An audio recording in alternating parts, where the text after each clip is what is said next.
பிறகு திரிபுராவை நோக்கியும் சென்றார். அங்கே துக்ரில் கானை பிடித்த பால்பனின் படைவீரர்கள் அவரை கொன்றனர். பிறகு வங்கத்தின் ஆளுநராக பால்பனின் மகன் புக்ராகான் நியமிக்கப்பட்டார். மங்கோலிய அச்சுறுத்தலுக்கு எதிரான நடவடிக்கைகள். மங்கோலியர்களின் அச்சுறுத்தல்களை எதிர்கொள்ளும் விதமாக தனது இராணுவத்தை பால்பன் பலப்படுத்திக் கொண்டார்.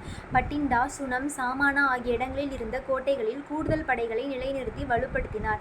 அதே நேரத்தில் ஈரானின் மங்கோலிய பொறுப்பு ஆளுநரும் செங்கிஸ்கானின் பேரனுமான ஹுலூக் கானுடன் நல்ல உறவை பேணுவதற்கு அவர் முயற்சி செய்தார்.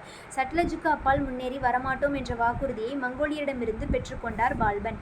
இதை 1529 தில்லிக்கு ஒரு நல்லிணக்க குழுவை அனுப்பி வைத்து உலூக் கான் குறிப்பால் உணர்த்தினார். மங்கோலிய தாக்குதல்களிலிருந்து எல்லைப் பகுதிகளை காப்பதற்காக தனது விருப்பத்திற்குரிய மகன் முகமது கானுக்கு முல்தானின் ஆளுநர் பொறுப்பளித்திருந்தார் பால்பன்.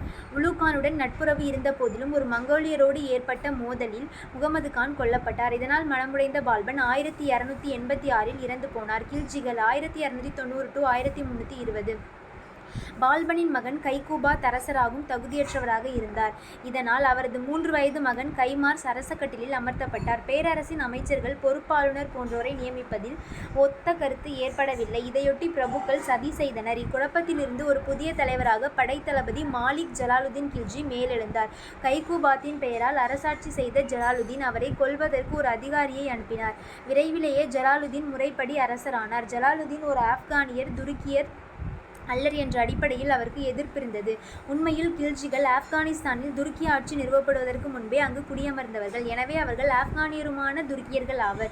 எப்படி இருப்பினும் பிரபுக்கள் பலரையும் விரைவிலேயே ஜலாலுதீன் வசப்படுத்திவிட்டார். இதனால் கில்ஜிகள் மீது தொடக்கத்தில் அவர்களுக்கு இருந்த வெறுப்பு மறைந்து அவர் பல சண்டைகளில் வெற்றி பெற்றார். மேலும் தமது முதிய வயதில் கூட மங்கோலிய கூட்டங்களை எதிர்த்து அணிவகுத்த அவர் இந்தியாவுக்குள் அவர்கள் நுழைவதை வெற்றிகரமாக தடுத்து நிறுத்தினார். 1292 காராவின் பொறுப்பு ஆளுநரான ஜலாலுதீன் கில்ஜியின் ஒரு உடன்பிறந்த மகனும் மருமகனுமான அலாவுதீன் இச்சமயத்தில் மால்வா மீது படையெடுத்தார். இந்த படையெடுப்பில் பெருமளவு செல்வம் கிடைத்தது. இந்த வெற்றி தக்காணத்தில் இருந்த யாதவ அரசின் தலைநகர் தேவகிரியை சூறையாடுவதற்கான ஒரு உந்துதலை அளித்தது. டெல்லி திரும்பி அலாவுதீன் ஏற்பாட்டில் ஜலாலுதீன் கொல்லப்பட்டார். அலாவுதீன் அரியணை ஏறினார்.